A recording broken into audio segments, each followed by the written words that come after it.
ओम शांति। बाप दादा का रथ, हम सबकी प्राण प्यारी अति स्नेही गुलजार दादी जी, जिनको बाप दादा ने नाम दिया दिलों को मोहने वाली हृदय मोहिनी।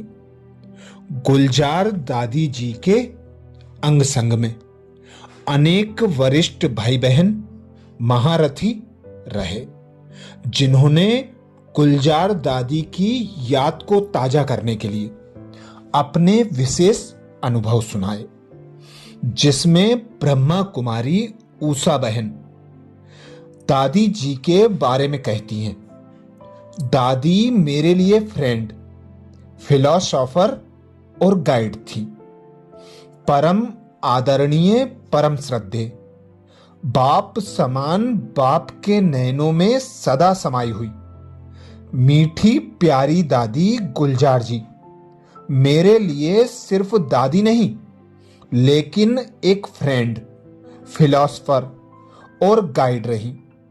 मुझे दादी जी द्वारा अव्यक्त बाप दादा से प्रथम मिलन मनाने का सौभाग्य सन 1975 में हिस्ट्री हॉल में मिला, जब सन 1980 में मैं समर्पित हुई।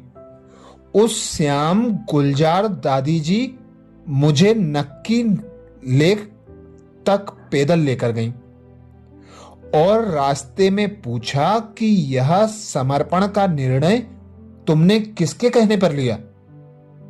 मैंने कहा, दादी यह मेरा अपना फैसला है। तो उन्होंने बहुत प्यार से समझाया कि जीवन का समर्पण कर रही हो, पूरे जीवन का सवाल है, किसी की बातों में आ करके समर्पण नहीं करना, लेकिन विवेक से, निश्चय के आधार से यह फैसला किया है तो आगे की यात्रा सहज हो जाएगी। आज जब कई बहनें मेरे सामने आती हैं कि हमें समर्पण होना है, तो मैं यही प्रश्न उनसे करती हूं जो दादी जी ने मुझसे किया था। उस समय तो मैं उस बात को समझी नहीं थी, लेकिन आज समझ में आता है कि जब अपने दृढ़ निश्चय के आधार पर फैसला किया जाता है, तो हर पेपर में पास स्वयं ही होने की हिम्मत और शक्ति मिल जाती है। तो हर पेपर को पास करने की स्वयं की हिम्मत और शक्ति बनी रहती है। जो भी सेवा मिले बहुत प्यार से और नम्रता से करना। ऊषा बहन बताती हैं, दादी कहती थीं, जो भी सेवा मिले बहुत प्यार से और नम्रता से करना। इसके बाद मैं मुंबई विले पार्ले स्थान पर गई। जब दादी जी को कैंसर डिटेक्ट हुआ, तब वे ऑपरेशन के लिए वहां आए थे। करीब 1 महीने से ज्यादा समय वहां रहे थे। तब मुझे दादी जी के और अधिक समीप आने का मौका मिला। मुझे जिम्मेवारी दी गई थी कि दादी जी को किसी प्रकार का कोई इन्फेक्शन नहीं लगना चाहिए, इसलिए कोई भी सर्वेंट दादी जी जहां रहती थी वहां ना आए और तुम ही सारी साफ सफाई करना, चाहे कमरों की, पूरे फ्लैट की या बाथरूम आदि की। जब यह जिम्मेवारी मिली, मुझे बहुत अच्छा लगा। मैं मुरली सुनाकर ऊपर आकर दादी जी से प्रेम से दृष्टि लेकर फिर सफाई में लग जाती थी। दादी जी वहीं बैठे मुझे देखती रहती थी। कभी कभी कहती थी कि अभी तो तुम टीचर बनकर मुरली सुनाकर आई हो और अभी सफाई कर रही हो। सफाई करने के बाद दादी विशेष प्यार करती थी, टोली खिलाती थी और कहती थी कि जीवन में यह बैलेंस रखना, जो भी सेवा मिले बहुत प्यार से और नम्रता से करना। दादी कई बार नीलू बहन को भी कहती कि देखो, यह अभी तो टीचर बनकर मुरली सुना कर आई, लेकिन अहम नहीं है। निर्माणता से इतना झाड़ू पोछा सफाई आदि करती है। इस बैलेंस को देख करके दादी का विशेष ब्लेसिंग मुझे प्रतिदिन प्राप्त होता रहा और दादी का यही ब्लेसिंग मुझे सूक्ष्म में आगे बढ़ा रहा है। मधुबन बेहद सागर में तैरना सिखाया। दादी ने मधुबन बेहद सागर में तैरना सिखाया। जब मैं सेंटर से मधुबन महायज्ञ में आई तो देखा कि यहाँ का जीवन सेंटर के जीवन से अलग है और यहाँ अनेक प्रकार की बातें भी सामने आती हैं। आरंभ में मुझे छोटी छोटी बातों में फीलिंग आती थी। कोई हंसी में भी कुछ कह देता था तो मुझे रोना आ जाता था। एक बार मैं रो रही थी और नीलू बहन ने देखा तो दादी जी को बताया और दादी जी ने बुलाकर पूछा, तुम्हें मधुबन में रहना है या सेंटर पर जाने की दिल हो रही है? मैंने कहा मुझे मधुबन में रहना है। तो कहा मधुबन में रहना है तो यह तो सागर है, सागर में तैरना भी आना चाहिए। कैसे तैरना है? तो दादी ने बहुत अच्छी बात सुनाई। कुछ बातों को नजरअंदाज कर देना चाहिए। कोई बोलते हैं, बोलने दो, वह उनकी नेचर है। जब तुम इस तरह से चलोगी तो मधुबन बेहद सागर में तैरना आ जाएगा।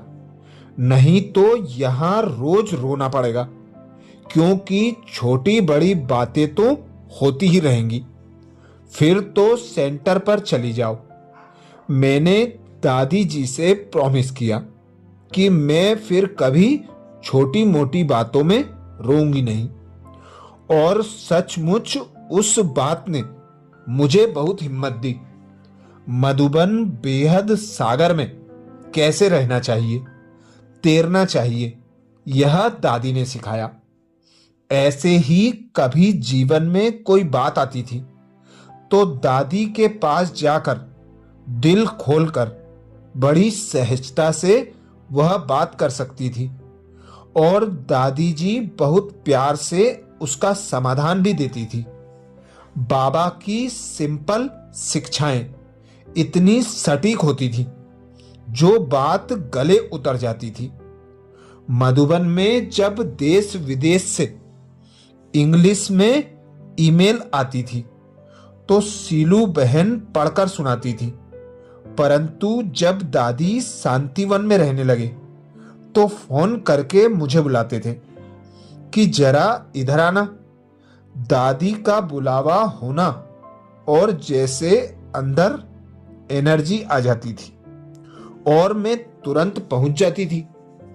कई कॉन्फिडेंशियल ईमेल होते थे, उनको पढ़कर दादी को मैं सार बताती थी।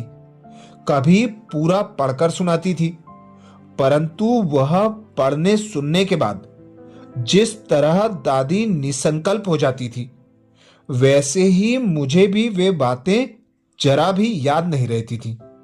यह दादी की शक्ति का प्रभाव मैंने महसूस किया। कभी कोई टॉपिक इंग्लिश में होता था तो कहती थी कि इसका मतलब समझा दो। कभी परीक्षा लेने के हिसाब से दादी पूछती थी कि इस टॉपिक पर क्या सुनाना चाहिए, तो हम अपनी रीति से बताते थे। तब दादी बहुत अच्छे से उस पर समझाती थी। दादी रोज नुमाशाम योग में बैठती थी तो कभी कभी हम भी चले जाते थे। मन एकदम शांत हो जाता था। कोई भी बात हमारे मन में उत्पन्न नहीं होती थी। इतना पावरफुल वाइब्रेशन शांति भवन का होता था।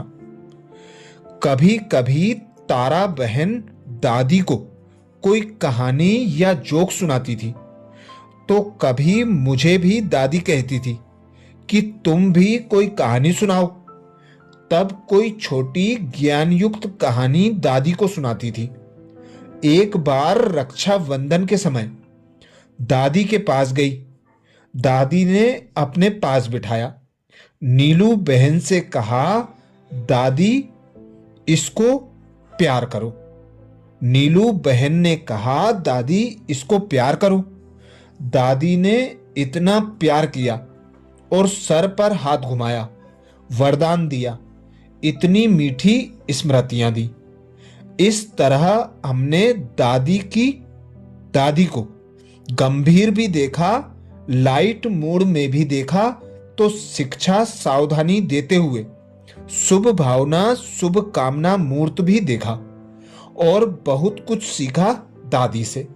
जीवन को श्रेष्ठ दिशा देने वाली ये बातें एक अमूल्य सौगात की तरह हमारी स्मृति में सदा रहेंगी। अच्छा, ये विशेष अनुभव उषा दीदी जी का दादी गुलजार जी के अंग संग रहने का था, जिसमें उषा दीदी ने हम भाई बहनों को अनेक शिक्षाएं दी।